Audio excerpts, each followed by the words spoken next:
안녕하세요. 세상돌아보기입니다. 예, 오늘은 24년 3월 17일입니다. 일요일이고요. 자, 오늘 정치논평곡지를 하나 골랐고요.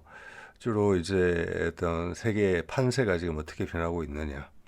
지금 러시아, 미국하고 중국의 패권 경쟁이라는 부분이 뭐 이미 지속된 지 제법됐고, 그 와중에 또 러시아와 우크라이나를 사이에 두고 미국이 전쟁을 좀 하고 있는 상황이고, 가자 전쟁이 또 발생을 했고, 이 전쟁은 갑자기 생긴 건 아니라고 봐야 되겠죠. 어떻게 보면은 세계의 무게 중심이 한쪽에서 다른 쪽으로 넘어갈 때 항상 좀 전쟁이 있었다. 이런 시각을 가진 경우도 많아요. 왜냐하면은 기득권이 물러날 때 자신의 어떤 현실을 인정하지 못하고 최후의 순간까지 승부를 벌이는 경우가 많기 때문에 인간의 어떤 답답한 본능 중에 하나라고 볼 수 있습니다. 예. 자, 그런 과정이기 때문에 전쟁은 당연히 발발되는 것이다. 예. 그런데 이제 묘한 것은 패권 경쟁자인 1, 2위 사이의 경쟁이 아니고 지금 1등과 3등 사이의 전쟁이 벌어지고 가자 지구는 이미 패권이 살짝 무너지는 기운이 느껴지고 그것이 이제 러시아와의 전쟁을 통해 조금 표출되기 시작하면서 부가적으로 발생한 전쟁이에요. 그렇지만 기본적으로는 패권이 넘어가는, 패권이 약화됐을 때 나타나는 전쟁의 행태를 가지고 있어요. 그래서 이게 중국과 미국이 맞짱을 떴다면 이게 큰 전쟁이 될 수도 있는데 오히려 중국하고 미국보다는 힘이 살짝 떨어지는, 그렇지만 3위가 분명한 종합적인 측면에서 러시아와 전쟁을 하고 있기 때문에 이 구도가 상당히 복잡해지면서 오히려 위험한 전쟁을 피할 수 있는 그런 계제가 생겼다. 러시아가 아주 지능적으로 잘하고 있다. 그래서 잘하면 인류 역사상 예외로 이야기될 수 있는 어떤 패권이 한쪽에서 다른 쪽으로 넘어가는데 한쪽이 폭망하면서 전쟁을 통해서 폭망하면서 다른 쪽으로 압도적으로 옮겨가는, 그래서 패권의 특징 자체는 바뀌지 않는 지배자의 색깔만 바뀌는 이런 게 아니라 이번에는 왠지 한 단계 인류가 진보하는 그런 느낌. 지금 우리가 젊은 세대들이 제일 답답해하는 이유가 뭐냐면은 세상은 계속 약간 극단화되죠. 새로운 희망이 보이지 않죠. 예, 예. 그런 것입니다, 사실은. 그리고 나이 든 사람들은 내놓을 생각을 안 하죠. 이제 우리 국내 사정만 보더라도 20대, 30대의 답답함은 그런 데서 기인한다고 봐야 돼요. 희망이 안 보이는 거죠. 예, 그들 의지가 없다기보다는 기회에 공간이 안 보이는 것입니다. 세상도 마찬가지거든요. 자, 거기서 이제 절묘한 변화가 생기는 것이고, 이런 변화는 세계 전체, 우리 국내 젊은 세대들과 기성세대들 간의 어떤 간극, 그 기회의 궁핍, 서로 나누는 거, 그런 것은 바깥에서 더 큰 기회가 만들어지면서 가능해지는 거거든요. 예. 자, 뭐 그런 거하고도 좀 상관이 있다. 그래서 제가 아마게돈을 우리가 좀 피할 수 있는 게 아닌가. 작은 전쟁을 통해서 뭔가 깨우침과 협상, 타협이 있는 게 아닌가 이런 생각을 해보게 되는데 일견 보면은 자산을 동결했다. 3천억 달러치나. 그래서 독일 총리가 저걸 팔아서 그러면은 우크라이나에 무기를 사주자 이런 발언을 했어요. 언뜻 보면은 이거 상당히 위험한 발언입니다. 몇번 여기저기서 튀어 올라왔던 발언이죠.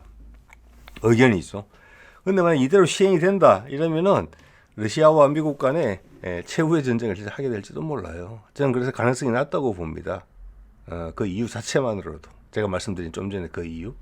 그리고 두 번째로 봤을 때는 그런 발언이 나온 맥락을 보면은 이건 진심이 아니다. 이런 생각을 또 하게 돼요. 이제 그런 이야기를 좀 여러 사례에 걸쳐서 해보려고 합니다. 자, 이게 이제 월스트리트저널에서 보도한 좀 전에 말씀드린 내용이에요. 숄츠 총리가 그런 얘기를 했죠. 러시아 동결 자산 3천억을 매각해서 우크라이나에 무기를 사주자. 언뜻 보면 말이 되는 것 같고, 나토 동맹국으로서 최근에 프랑스가 군대를 보내자 이런 이야기를 했고, 또 미국은 지금 추가 예산을 지원할 수 있는 가능성이 점점 낮아지고 있어요. 언제 물 건너간 건 아니지만 또 선거도 다가오고 이렇기 때문에 유럽만이라도 열심히 해서 이것을 러시아를 물리치자. 이런 의견으로 납득을 하시는 분들도 많을 것 같아요. 근데 내실을 들여다보면 문제가 전혀 달라요. 자, 이 발언이 언제 나왔느냐 이래 보면은 숄츠가 이런 이야기를 합니다. 러시아와 전쟁은 안 된다. 즉, 이제 프랑스의 마크롱이 여기에 이제 군대를 보내자는 파병을 하자는 그의 주장에 미온적인 유럽 국가들을 보고 뭐 독일이죠, 뭐, 뭐 예, 보고 비급자 이런 표현까지 썼단 말이에요. 거기에 대해서 숄츠가 꾹 참고 러시아 전쟁은 안 돼. 이런 발언을 해놓고 좀 전에 자산 매각 발언을 한 거예요. 자, 이것은 뭐냐? 군대는 못 보내지만 경제적으로 내가 지원을 해줄 수 있어. 이것을 강조하기 위해서 꺼내놓은 아이디어예요. 즉, 이 말은 거꾸로 이야기하면 독일은 군대를 보낼 생각이 전혀 없어. 우리도 못 보내겠어, 더 이상 이제. 타우러스 같은 거. 러시아와 전쟁할 생각이 전혀 없어. 그럼 전쟁이 되거든? 그러니까 경제적으로 한번 생각해보자. 라고 비중이 떨어지는 차선책으로서 이야기를 꺼내놓은 거예요. 여기서 탈출하기 위한 대안으로. 근데 좀 전에도 말씀드렸다시피 러시아의 자산을 동결해가지고 저걸 동결한 자산을 팔아가지고 처분을 해서 우크라이나를 도운다? 이런 두 가지 문제가 있는데 첫 번째 가장 큰 문제는 그렇게 되면 정말 아마게돈이 되는 거예요. 예, 러시아와 서방 간에 선을 넘는 거죠. 이거는 군대를 보내는 것보다도 더 큰 거예요. 돌이킬 수 없는 거죠. 그렇기 때문에 그것은 아예 안 될 거라는 것을 알고 숄츠가 그런 이야기를 했다라고 봐지는 부분이고, 두 번째는 병력을 안 보내고 돈을 보낸다. 이거는 숄츠가 돈도 못 보내겠다 이런 이야기하고도 같다고 봅니다. 우리 돈 없다. 그러니까 이제 자산 매각하자. 이렇게 이야기했을 수도 있어요. 왜? 경제가 어렵거든요, 지금. 미국도 이 못 보내는 돈을 유럽한테 덤탱이를 앵길 수가 있으니까 그걸 다 싫다는 거잖아요. 프랑스는 프랑스대로 블러핑을 하고 있고 숄츠는 숄츠대로 그 개인적인 스타일에 맞게 블러핑을 하고 있다. 이게 이제 종합적인 판단입니다. 자, 실사 돈을 보낸다 하더라도 제일 가능성 없는 옵션을 계속 꺼내서 거기다가 몰아넣는 거죠. 왜 그렇게 되면 미국이 다시 주도권을 잡고 행해야 돼요. 미국에도 엄청나게 많은 러시아 동결 자산이 있으니까. 미국은 유럽으로 돌렸고 유럽은 다시 그걸 되치게 하면서 미국으로 돌렸어요. 제일 현실 가능성이 낮은 안을 선택해주고 그것도 미국의 결정 밑으로 던져버린 거죠. 그러니까 안 하겠다는 거죠. 또 설사 이렇게 지금 뒤에 나오겠지만 이렇게 돈을 어떻게 마련해서 보낸다 하더라도 지금 우크라이나가 필요한 것은 무기도 필요하지만 더 필요한 것은 병력이에요. 예. 저 3천억 달러 일부 처분해가지고 보내도 지금 거기는 여자가 전방에 나서서 총질을 하는 그런 상황이 됐거든요. 그래서 여러모로 각도가 안 맞아요. 그래서 언뜻 보면은 이게 심각해지나 이런 생각이 들 수도 있지만 결과적으로는 큰 맥락은 같아요. 우크라이나전에서 빠져나오는 거다. 미국은 패권국이기 때문에 모든 수단 방법 가리지 않고 모든 걸 자기한테 유리한 조건을 마련하면서 빠져나올 수 있어요. 그렇지만 세상은 다 보고 있긴 하지만 최소한 선거에서 미국 유권자들의 눈을 어느 정도 가릴 정도까지는 할 수 있단 말이에요. 예. 그 다음 유럽 국가들이 빠져나오는 겁니다. 혹시 자기들한테 덤탱이 쓸까봐 강하게 블러핑을 치면서 그렇게 보셔야 돼요. 자, 최근에 이런 보고서가 이제 유출됐다는 게 나왔죠. 유출인지 일부 공개인지는 모르겠습니다만은 프랑스 언론 마리안느라는 언론에 보도된 건데 프랑스 정부인지 군부인지 거기에서 나온 보고서 두 편의 주요 내용이 공개됐어요. 저는 이거는 일부러 공개했다 이렇게 보는 입장입니다. 마크롱은 겉으로 군대 보내자. 야, 군대 안 보내? 이게 다 우리한테 밀고 올 거야. 독일로 바보처럼 부끄럽게 그러지 마. 힘을 내. 이래 놓고 뒤로는 그것이 불가하다는 군부 내부의 보고서를 석 흘리는 겁니다. 미국 절대 우리 보고 네가 빈자리를 우리로 메꾸려고 하지 말고 그냥 깔끔하게 포기해라. 그 숄츠는 동결자산 처분 그 이야기까지 한 거죠. 그거 되면 전쟁 난다고 저는 그러다면 진짜 아마게돈 핵전쟁 날 가능성이 진짜 높다고 봅니다. 그걸 선택할 수 있는 마지막 여지예요. 핵전쟁 버튼 누르는 거랑 같아요. 그 자산을 처분하게 되면. 자, 그래서 프랑스 보고서에서 무슨 내용을 이야기를 했느냐. 잘 정리를 잘했더라고요. 오판하지 마라. 러시아 앞에서 우리는 치어리더 군대일 뿐이다. 프랑스 내부에서 하는 이야기입니다. 상대가 안 된다는 이야기죠. 군대를 보내도 우리는 못 이긴다는 거예요. 여기 보내봤자 얘기하고 독일밖에 없잖아요. 병력 10만 명, 각각 10만 명씩. 응? 그것도 어디 가서 뭐 아프리카 국가들의 민병대나 뭐 쿠데타 지원하는 이런 민병대를 제압하고 쿠데타 지원하는 그 정도 역할만 하던 부대들인데 안 된다는 거죠. 예. 그래서 제가 얼마 전에 좀 됐죠. 한 미국 전문가의 이야기를 빌어서 이런 프랑스군에 대해서, 프랑스의 이런 계기에 대해서, 마크롱의 이런 계기에 대해서 프랑스군이나 영국군은 부티크 군대다, 폼 잡는 군대다. 이런 표현을 소개해 드린 적이 있는데 이번에 프랑스 스스로가 자기들이 치어리더 군대다 이렇게 표현을 했네요. 네. 자, 그리고 이제 또 두 번째 보고서까지 나왔어요. 자, 그래서 이거는 일부러 내보냈을 수 있다는 생각이 많이 들어요. 한 개도 아니고 두 건이나 나왔으니까. 자, 여기서 어떻게 표현을 하고 있느냐면은 핵심 내용인데, 서방이 우크라이나가 무기를 만들어낼 수 있는 3D 프린터를 보낼 수는 있지만 사람을 찍어내는 프린터를 보낼 수는 없다. 즉 병력이 부족하다는 겁니다. 병력이. 누가 대신 가서 싸워줘야 된다. 진짜 우크라이나를 돕고 싶으면. 그런데 우리 프랑스군은 보내도 소용도 없다. 상대가 안 된다. 유럽 군대는 이야기를 하는 거예요. 그러면서 확인 사슬 하는 거예요. 무기도 보낼 필요 없다. 걔들은 쓸 군인이 없다. 지금 우크라이나는 그 이야기 하는 겁니다. 그러면서 우리한테 좀 듣기 어려운 정보도 이야기해 줬어요. 월 3만 5천 명을 징병을 해야 된다. 지금 징집을 해야 된다. 우크라이나는. 근데 실제 성과는 그게 2분의 1은 못 미친다. 병력이 많이 모질란다는 이야기를 많이 들어왔지만 이렇게 구체적인 이야기는 또 처음 듣죠. 그러면서 또 하나 정보를 이야기해 주죠. 작년에 여름에 공세를 할 때 그때 무모했다. 거의 인해 전술이었다. 이런 평가가 많았습니다. 그걸 확인해 주는 구체적 데이터를 또 이야기를 해요. 이 정보가, 이 보고서가 뭐냐. 지금 이제 우크라이나는 편제가 4단이 아니고 여단인 것 같아요. 작년 하계 공세 때 12개 여단 중에서 절반 정도가 사라졌다. 엄청나게 큰 피해를 입었다. 그때부터 병력 부족이 본격화됐다. 이런 이야기들을 우리가 이제 알 수 있어요. 예.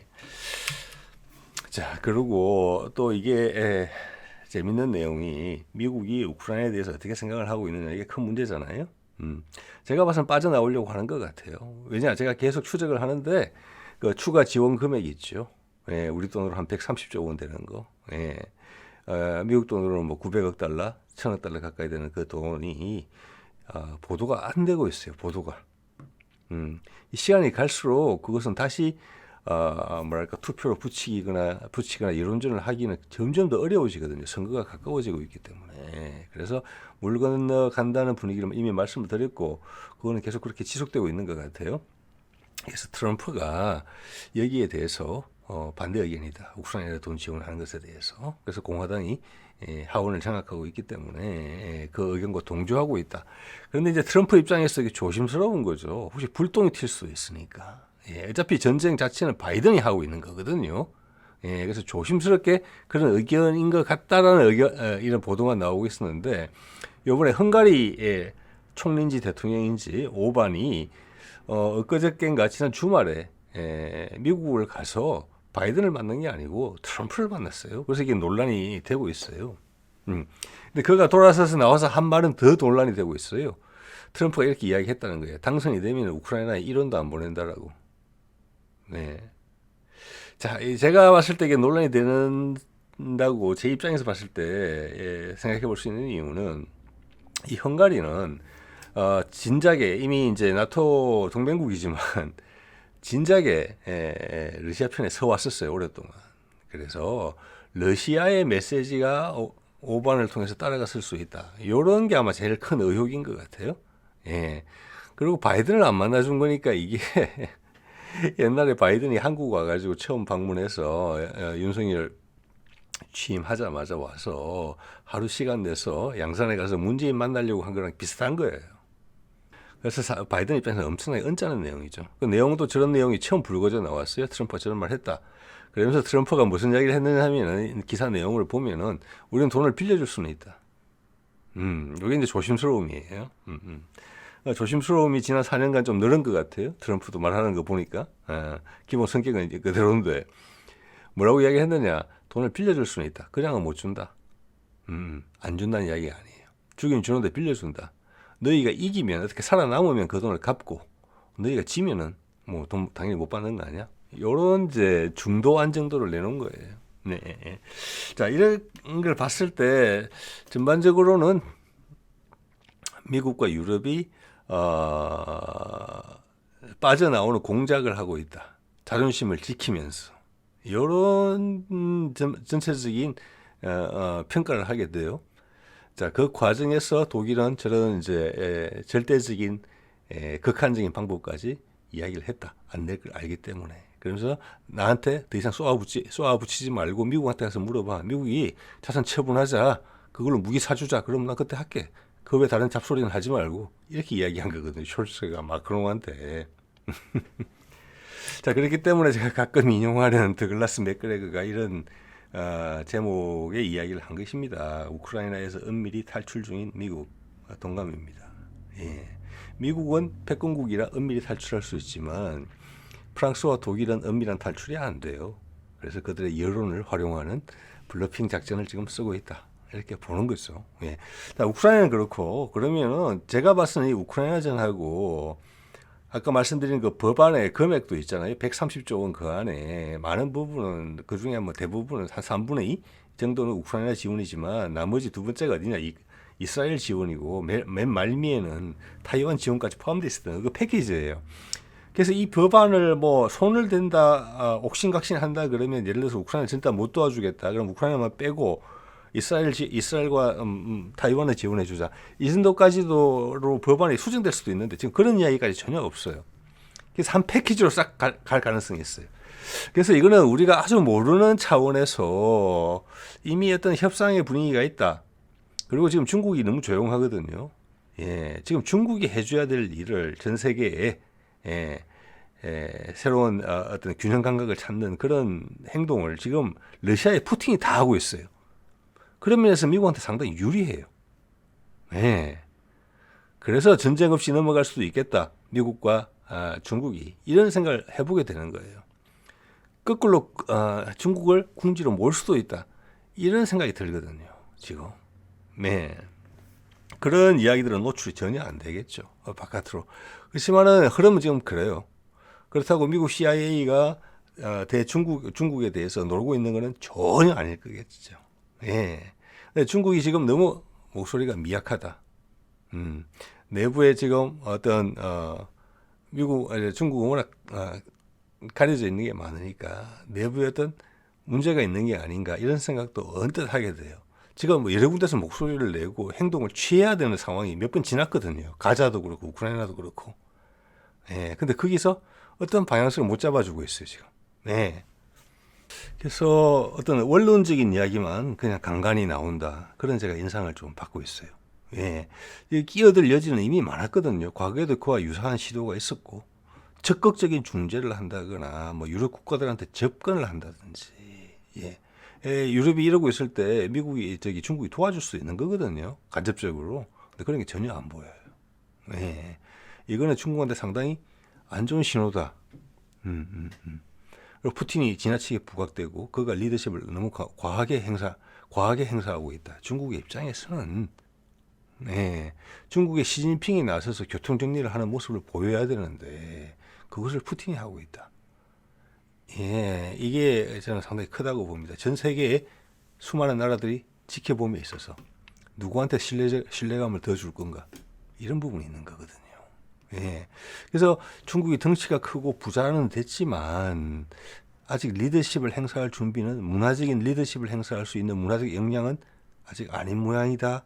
이런 느낌을 은연중에 받게 되거든요. 예. 자, 이번 후티 이야기를 한번 해볼게요. 이게 묶여져 있는 것 같으니까 이 보면은 이제 얼마 전에 나온 건데 후티가 극초음속 미사일을 보유했다 이런 발표를 했어요. 근데 이때까지 저 친구들이 이런 이야기를 할 때, 뭐, 허언은 별로 없었던 것 같아요. 공격한다면 공격했고, 예. 그래서 지금 후티가 본인들의 기술력이나 자금력이 스스로 극초음속 미사일을 만들 수 있는 수준은 아니다. 이게 일반론이에요. 그래서 이 기사에도 나와 있지만, 이란제, 파타 극초음속 미사일이 건너간 게 아닌가. 자, 이런 거는 뭐냐? 누구도 알 수 있는 거예요. 여태까지 이란은 부인했거든요. 후티를 지원한다는 것을. 근데 이 건은 뭐냐? 하루 이틀 전에 나온 기사예요. 이것을 후티가 만들 수 없다는 건 누구나 다 알고 있어요. 그럼 이란이 지원해 줬다는 것도 다 안다는 거예요. 여태까지 다 부인하던 거를 이제는 공개가 된 상황이에요. 간접적으로. 이 말은 뭐냐?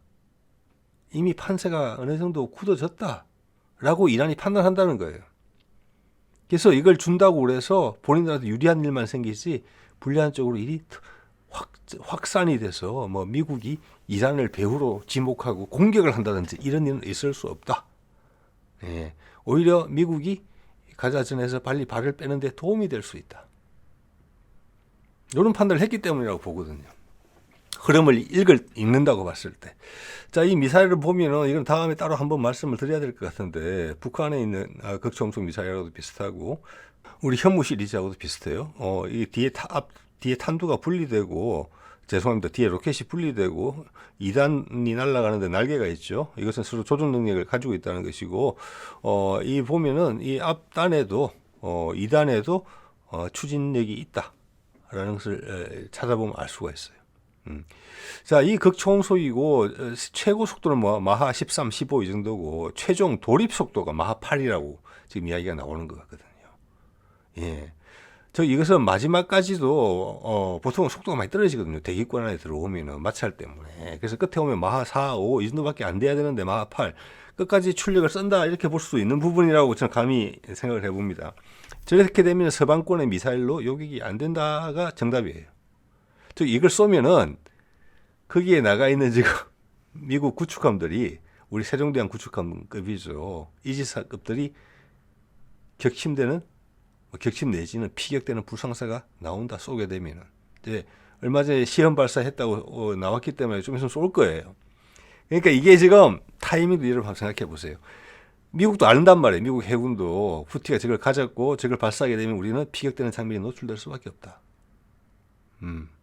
이거 충분히 여러 정치적인 계산에 넣을 거예요. 시간표 짜는 데 있어가지고. 자, 그래서 우리도 옛날 이런 보도가 있었죠. 처음에 이제 미국 공군하고 영국 공군이 막 폭격을 하니까 홍해에서 휘청이는 후티, 총결집 맹폭격에 공격력이 하락세다. 후티 공격 빈도 줄고 어쩌고 저쩌고. 이거 말짱 거짓말이죠. 이런 보도들 참 많습니다. 후티 하나도 위축되지 않았죠. 그래서 뭐 많은 전문가들도 그렇고 저도 그렇고 말씀드린 내용이 그렇지 않습니까?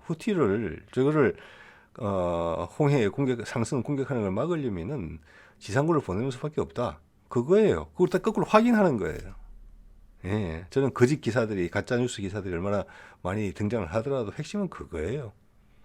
지상군을 보내야 된다. 후티를 뿌리로 뽑아야 된다. 그러려면 병력을 얼마나 보내야 되냐? 주위에 지원해 줄 수 있는 국가들도 전혀 없는데 유럽 국가들도 다 발 뺐는데 미국 혼자서 다 해야 되는데 영국은 도움도 안 되고 그러면 미군이 여기에 대해서 몇십만 명의 병력을 보낼 수 있는 여건이 되느냐? 전혀 안 해오시다죠. 거기다가 그걸 확인한 거예요 이제. 지난 몇 달간. 그 다음 후티가 극초음속 미사일을 가지고 있다.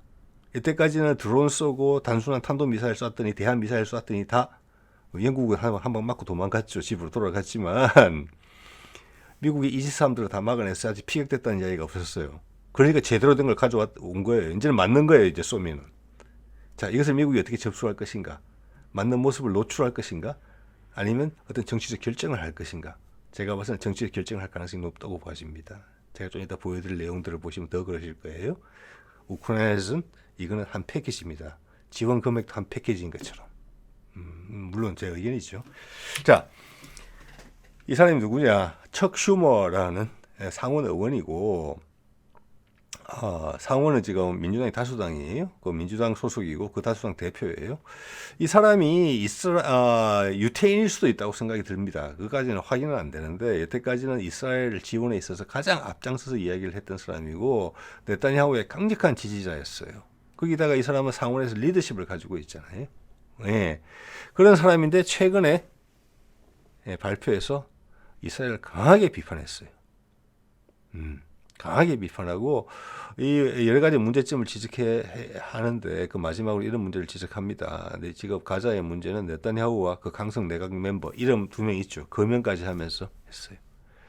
자, 이거는 그리고 이제 바이든이 이런 이야기를 했죠. 얼마 전에 그 국회 연설을 했는데 슈머하고 좋은 이야기를 나눴다. 그러면서 간접적으로 이스라엘에 대한 나의 시각이 바뀌고 있다는 것을 암시를 했어요. 왜? 척 슈머가 이런 이야기를 하고 있으니까.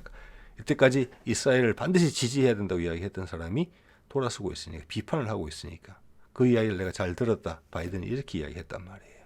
자, 그 타이밍과 후티가 이란이 후티에게 극초음속 미사일 전달한 시점. 그리고 우크라이나 전장과 관련해서는 프랑스의 마크롱이 군대 보내자 블루핑. 그 다음에 숄츠가 그제 그래? 그러면 러시아 자산 다 동결된 자산 다 매각해가지고 무기 사주자 우크라이나에. 나 군대를 못 보내겠으니까. 그리고 미국이 결정하라고 해. 어차피 미국이 결정해야 될 거니까. 이런 식으로 블루핑. 이런 것들이 이제 방향성이 있어 보인다는 거죠. 자, 이 정도면 이제 어떤 느낌? 각자 판단해 보시면 될 것 같습니다. 예. 여기 하나 더 붙이고 싶은 게 이거예요. 이게 며칠 전에 나온 이야기거든요. 자, 여러분 제가 말씀드렸습니다만은 바이든이 4월 10일 날 기시다를 국빈으로 미국으로 초대를 하고 저 날이 우리 그 총선 날이에요. 그런데 일본은 요 기회를 보고 국빈으로 초대를 받아서 가는 거란 말이에요. 국빈 초대인데 이때 이제 일본 쪽에서 해결하고 싶었던 문제가 하나 있었던 것 같아요. 일본 제철이 미국에 있는 US 스틸이라는 회사를 사고 싶었어요. 어차피 지금 미국의 제조업은 다 죽었으니까 그대로 놔두면은 여러 가지 힘든 일이 많이 생길 거고 일본이 적당히 좋은 가격 불러주면은 US 스틸 측에서 파는 게 맞을 거예요. 제가 보기엔 그렇습니다. 미국의 제조업 전반적인 상황을 봤을 때. 근데 문제는 거기에 펜실베니아가 지금 격전지 중에 하나고 지금 불리해요. 거기를 잃어서는 바이든이 다시 재선이 될 수 없는 상황이에요. 그래서 영국 파이낸셜 타임즈에서 기사가 나온 겁니다. 며칠 전에 바이든이 US 스틸의 매각에 있어가지고 심각하게 우려하고 있다. 안 된다는 거예요. 트럼프도 반대하고 있고 그 노조가 반대하고 있죠. 자본가의 입장에서는 팔아야 되는 게 맞아요. 그걸 막아준다고 해서 일자리 지켜준다고 해서 그 기업이 영원히 살아남을 거다? 오랜 기간 동안? 그런 수준은 아니라고 보거든요. 예. 그런데 국빈 초대를 해놓고 이것도 사전에 교감이 있었기 때문에 요로를 통해서 이야기가 됐기 때문에 이야기하는 거거든요. 오케이 긍정적인 사인이 있었기 때문에 어젠다에 올려놓고 이야기를 했을 거란 말이에요. 어떻게 보면 바이든이 갑작스럽게 이것을 퇴짜를 놓은 것이라고 봐야 돼요. 이게. 그래서 일본은 좀 얼떨떨한 상황이에요. 아니 나를 국빈을 초대해놓고 또 기분 좋게 이거 뭐 될 수도 있을 것 같다. 미국의 자본가 세력들도 원하는 부분이니까 좋은 값에 2조 엔이니까 우리말로 하면 20조 원 정도 들여서 하는 거예요. 그런데 이것을 선거판을 이유로 들어서 갑자기 퇴짜를 놨다. 그러니까 이런 것은 이제 저한테 뭐 어떤 느낌을 주는 하면은 기시다를 부르는 바이든의 목적은 반드시 일본한테 유리한 것만은 아니겠다. 겉으로 여러 가지 아름답고 보기 좋은 그리고 기시다가 내부 정치에서 활용할 수 있는 건수를 많이 주겠지만 일단 극진한 대접을 하는 것 자체가 그거죠. 기시다의 위상을 세워주는 거니까. 그렇지만 실속이라는 부분에서는 미국이 일본한테 상당히 불리한 이야기를 하려고 할 수도 있다. 그것은 지금 미국이 보여주는 어떤 태세 전환, 우크라이나, 가자. 그리고 푸틴이 이제 이번에 선거하고 있죠. 지금 러시아에서. 끝나고 봄에 북한을 올 것 같은 그 분위기랑 연결이 돼 있다. 뭐 또 구체적인 이야기는 과거에 제가 한 게 있으니까 그 링크를 걸어두도록 하겠습니다. 그래서 이런 것들이 를 꿰는 하나의 실이 있다. 저는 그렇게 보는 게 맞다고 봅니다. 이런 상황들을 쭉 지켜봤을 때. 자, 오늘 이 정도로 말씀드리겠습니다. 네.